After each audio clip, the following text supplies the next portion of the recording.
One Championship မှာရှောင်းများစွာကြောင့်မြန်မာမလားဖြစ်နေတဲ့မြန်မာနိုင်ငံအတွက်အတိုးရောအရင်မှာယူဆောင်ပေးမဲ့ဂျော်ရှူဝါဘန်ဒါကတော့ကျွန်တော်တို့အားလုံးအလိုရှိဆုံးတစ်ခုတည်းသောအောင်ပွဲပါကမ္ဘာ UFC Champion ဂုဏ်ပုတ်ကိုဂျော်ရှူဝါဘန်အနေနဲ့ထိမ့်သိမ်းပေးနိုင်ခြင်းက One Championship မှာရှိတဲ့ကမ္ဘာအားလုံးကိုရရှိတာထက်ဂုဏ်သိက္ခာကြော်ကြားမှုငွေကြေးအဆင့်တန်းပိုကြီးပိုမြင့်ပိုမြတ်ပါတယ်ဒါအရှာသားတွေတယောက်မှမလုံနိုင်တဲ့ကမ္ဘာ UFC Champion ကမ္ဘာကိုမြန်မာကိုစားပြုဂျော်ရှူဝါဘန်ကရယူပေးရုံတွေမကကာကွယ်ပေးနိုင်ခဲ့လို့ပါဒါမျိုးကို One Championship မှာဘိုလ်လုပ်ပြီးအောင်ပွဲခံနေကြတဲ့ခွန်တိုင်းတွေအနားတော်မကတ်နိုင်ပါဘူးအနားဆိုတာ UFC Oregon အဝိုင်းသားကိုပြင်မာကဖူးဖို့နေနေသားသားမြင်ဘူးမှတောင်မဟုတ်ပါဘူး UFC ကအဲ့ဒီလိုမျိုးအချိန်ဝါကြီးမားပါတယ် UFC မှာချန်ပီယံကပတ်ရရှိဖို့ဆိုတာပိုလို့တောင်ခက်ခဲပါတယ်ကျွန်တော်တို့ရဲ့ Joshua Ban တောင်မှ UFC မှာထိုးရဖို့အတွက်အစပထမ Fury FC မှာဝင်ရောက်ရှင်ပြိုင်ရတာပါ MMA လောကမှာချန်ပီယံဖြစ်ချင်တဲ့ဖိုက်တာအများစုအတွက် UFC ဆိုတာအမြင့်ဆုံး strike တစ်ခုပါဒါပေမဲ့အဲ့ဒီနေရာကိုဓာတ်ရိုက်ရောက်သွားတာမဟုတ်ပဲ Fury FC လို့ promotion တွေကနေစတင်ရပါတယ် Fury FC က American တက္ကဆက်အခြေစိုက် MMA organization တစ်ခုဖြစ်ပြီးအသက်တက်လာသူတွေ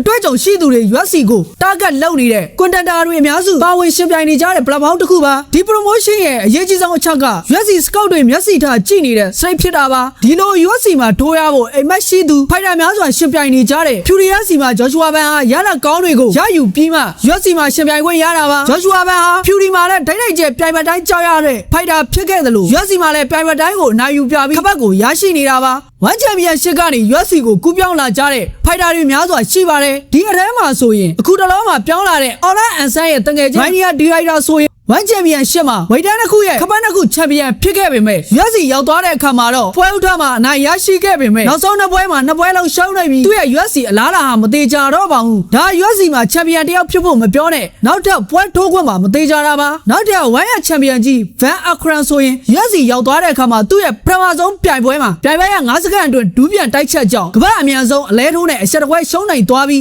UFC မှာကြာရှုံးခဲ့ရတာပါ One Championship နဲ့ UFC ကြားက level ဟာတော်ကိုကွာတာပါ One Championship ချန်ပီယံတွေဟာ UFC ရောက်သွားရင်ချန်ပီယံဖြစ်ဖို့နေနေသားသား ranking အဆင့်ဝင်ဖို့တောင်မလွယ်ကူပါဘူးဒါကြောင့် Joshua Ban အနေနဲ့သူ့ရဲ့ကမ္ဘာ UFC ချန်ပီယံကမ္ဘာနောက်ထပ်ကာကွယ်နိုင်ခဲ့ရင်သူကနောက်တစ်ချိန် One Championship ရဲ့ဖိုက်တာအားလုံးကိုအနိုင်ယူပြီးကမ္ဘာအားလုံးကိုရယူနိုင်တာထက်တောင်ပိုကြီးကျယ်တယ်လို့ပြောရခြင်းပါအခုတော့ One Championship ရဲ့မွေတိုင်းမှာမြန်မာဖိုက်တာတွေကအရေးမလားသလိုတစ်ဖက်ဒိုင်တွေရဲ့မျက်နှာလိုက်ခြင်းကိုလည်းအကြီးကျယ်ခံရခြင်းကမြန်မာဖိုက်တာတွေဆိုနှိမ်ထားခြင်းတဲ့သဘောရှိပါတယ်ဒါ Joshua Ban UFC ချန်ပီယံဖြစ်သွားခြင်းနဲ့ဆက်ဆက်နိုင်တယ်လို့ One Championship မှာမြန်မာပရိသတ်တွေဆုံးရှုံးသွားပြီး UFC ဘက်ကိုရောက်ရှိသွားလို့လည်းဖြစ်နိုင်ပါတယ်အခုဆိုရင်မြန်မာပရိသတ်တွေဟာအာရှရဲ့အကြီးဆုံး One Championship ထက်ကမ္ဘာအကြီးဆုံး UFC ပြိုင်ပွဲအကြောင်းကိုပိုစိတ်ဝင်စားလာကြသလို UFC နဲ့ပတ်သက်တဲ့ knowledge မှာလည်း One Championship ထက်ပိုသိနေကြပါပြီကျွန်တော်တို့မြန်မာပရိသတ်တွေအနေနဲ့လည်းဗလိုက်မှုကင်းပြီးအစင်တန်းမြန်မာလာတဲ့ UFC မှာချန်ပီယံဖြစ်နေပြီးချန်ပီယံကာကွယ်ပွဲထိုးမဲ့ Joshua Ban ကိုအကြီးကျယ်ဝေးရန်ကြဖို့လိုအပ်လာပါပြီ